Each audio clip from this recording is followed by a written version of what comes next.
आयात र निर्यातले पनि मुद्राको मूल्य निर्धारण गर्छ। निर्यात बढी गर्ने देशसँग डलर सञ्चय बढी हुन्छ भने आयात बढी गर्नेसँग डलर सञ्चय कम हुन्छ।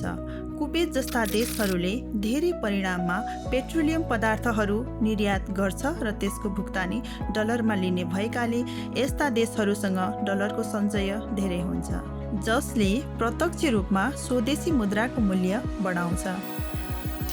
जापान, कोरिया पनि निर्यातमुखी देश हुन्, तर उनीहरूको मुद्रा तुलनात्मक रूपमा कमजोर छ। यो उनीहरूको एउटा सोची सम्झी बनाएको रणनीति अर्थात् करेन्सी म्यानिपुलेसन हो। जब कुनै देशको मुद्रा सस्तो हुन्छ तब उसले उत्पादन गरेका सामानहरू विदेशी बजारमा निकै सस्तो मूल्यमा बिक्छन्। जापानिज गाडीहरू विश्वभर यति धेरै बिक्री हुनु र सस्तो हुनुको एउटा प्रमुख कारण पनि यही हो।